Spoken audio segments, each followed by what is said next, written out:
bingi ebyogerwa ebitali bituufu ku menopause.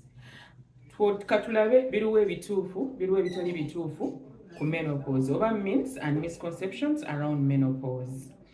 Abantu abasinga bagamba nti menopause akosa abakyala nga basusse emyaka 5.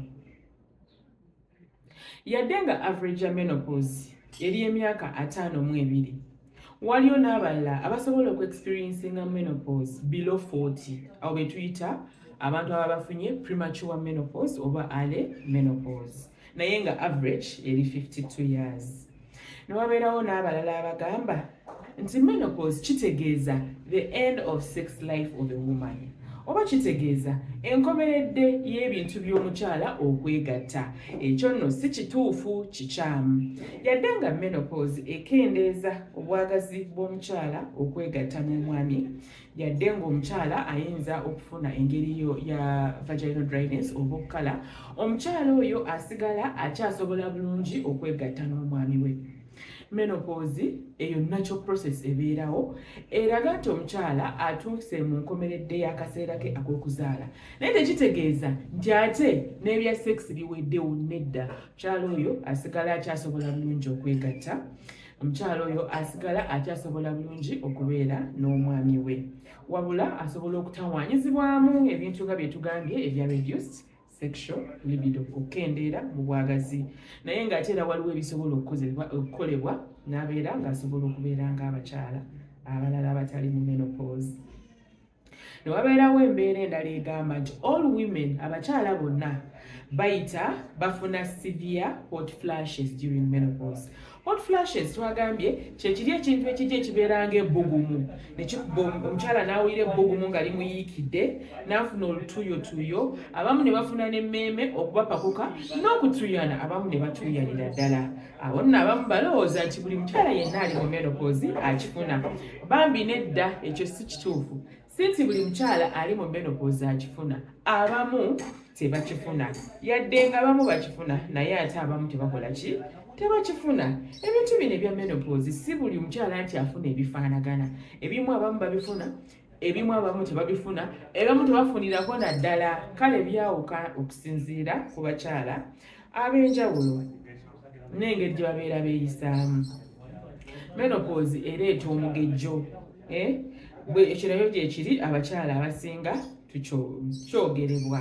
Yadde nga abakyala abasinga bafuna omugejjo nga bali mu menopause, si bonna nti bagufuna. Ate era n'abamu abeeyisa mu ngeri ey'enjawulo basobola okulwanyisa omugejjo ogwo ne babeera nga tebakola ki? Tebagufuna. Tubakubiriza abakyala mukozese diets ennungi, balance diet, tumanye ebiseera mwe tuliira. Kiba kirungi nnyo okulya ennyo mu biseera ebya wansi mu lunaku, bwe bigenda biwungeera, obudde bugenda paka weebakira n'obeera ng'okendeeza ku bungi bw'emmere bw'olya. Kubanga oba otuuse mu biseera bye eby'okuwummula, okulya ne kubeera nnyo mu biseera bino ebya wansi, aye ne tusinga okulya emmere ezimba omubiri nga protein n'emmere ne tulya kagabe balance diet in general. N'olema kubeera ng'olya kika kya mmere kimu kyokka ekirimu ebiriisa ebimu byokka. Ne wabeerayo abalala abagamba nti hormone replacement oba ezo hormones nnungi nnyo zokka ze tulina okukozesa nga abakyala bali mu menopause. Ekyo nno nakyo bambi si kituufu. Yadde nga ne hormone replacement gye ziri zikola, of course zirina nazo ebizibu byazo nga bwe twagambye okusooka. Osobola okukozesa embeera eza bulijjo ne zikuyamba okubeera ng'okendeeza ku symptoms ezijja ezireetebwa menopause. Ng'okozesa ebintu nga ziri food supplements ezitwagambye ez'empeke, ezirimu vitamin E, ezirimu vitamin D, B, ezirimu omega 3, osobola okukozesa ezo subfoods empeke ezisupplementinga. Oba osobola okukozesa ebintu ebya bulijjo nga exercising, nga okunywa ennyo, nga okuwummula ekimala, okulya balance diet, ebintu ng'ebyo nabyo bisobola okuyamba. So si hormonotherapy yokka ng'abasinga bwe bakola ki? Bwe balowooza. Waliwo n'embeera endala egamba nti omukyala wa menopause tasobola kufuna lubuto. Ako nno bambi mukeetegereze. Menopause eri mu stages. Etandikira ddala okuva ku myaka 4 paka ku myaka stage zonna kuva ku myaka 4 paka ku myaka 55. Stage esooka twagamba perimenopause, omukyala watandikira okulaba ebintu ebyenjawulo, then nalyoka atuuka mu menopause ne postmenopause. Okujjako ng'omukyala olabye nti otuuse mu kiseera ekyokumalako emyezi 12 nga togendera ddala mu nsonga consecutively, emyezi 12 nga togendera ddala consecutively mu nsonga, awo batosobola kufuna lubuto. Naye bw'oba okyali mu embeera ey'okulaba ensonga, irregular periods, n'olaba ensonga ne wayitawo omwezi oba 2 n'otaziraba ate ne ziddamu bw'otyo, ekyo nno oba osobola okufuna olubuto.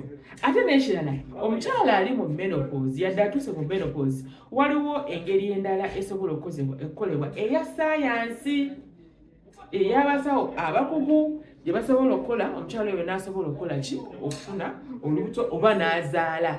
Ayinza obutalufuna n'akola surrogate, nga waliwo amusitulidde omwana nga yafunye ne egg donor n'abeera ng'azaala era omwana abawwe. Bayinza n'okukola ebintu ebirala ebino ne babikolera wabweru ne babiteeka mu lubuto ne bikulira mu lubuto, nga keesi y'omukyala omwera gwe bayita Namukwayo, oba omukyala oyo mwamuwulirako, omukyala oyo eyatiikirira nnyo, eyazaala omwana, abaana ndowooza baali 2 ng'ali mu myaka ndowooza 7, oba omukyala oyo mwamuwulira nga keesi eyo. Ebyo nibyo gye biri, naye nga naturally omukyala ali mu menopause atuuse mu kiseera ekyokubeera nga talabye ensonga ze for 12 months, emyezi 12 consecutively, oyo omukyala aba tasobola kukola ki? Kufuna olubuto. Ne wabeerawo ekitala ekyogerwa ekigamba nti menopause bulwadde oba disorder, bulwadde oba kikyamu. Bannange menopause kiri nakyo buli mukyala yenna akiyitamu, era kyekintu ekisuubirwa ekibeerawo as part of the woman's life. Kireme tweraliikiriza, kireme tukosa, kireme tuyisa bubi, wabula tukimanyire tukikkirize ng'abakyala, tukembracing ng'abakyala. Ne wabeerawo ekirala ekigamba nti menopause kyekintu ekiswaza. Menopause kyekintu ekiswaza, bane menopause teswaza. Kyemuva mulaba tuvuddeyo tukyogereko bwe kiti, naye tulinaamu kutya nga tukiyingiriza abakyala bonna nabo bakyogere n'abali eyo nga tebalinamu kutya, ate nga tukiyingizaamu n'abaami nabo bakitegeere nga tewaliwo kutya, kubanga kiri nakyo. Nga bw'olabye twogera ku lubuto, kati tugambe nti n'olubuto luswaza, tugambe nti n'okufuna olubuto luswaza. Menopause kiringa bw'olaba okufuna olubuto. Omukyala yatonderwa yajja kufuna omwana ng'afunye olubuto n'amuzaala. Ne menopause nayo yabeerawo nti yatonderwa omukyala ayituuka mu myaka bwe giti n'abeera ng'atuuse ku nkomeredde eya reproductive health life ye, era kiri nnyo. Kale ebyo bye byogerwa era ebyo bye bituufu bye mbabuulidde ku byogerwa ku menopause.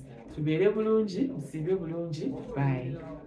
Sigadde ndi May Namukwaya, proud midwife and public health specialist. Mungoberere omutuno mubuuze ebibuuzo byonna bye mwagala, oba osobola ogenda mu inbox yange n'obaako by'obuuza, oba ng'olaba eno ewalala tosobola kukola ki? Kubibuuza. Beera bulungi. Bye bye.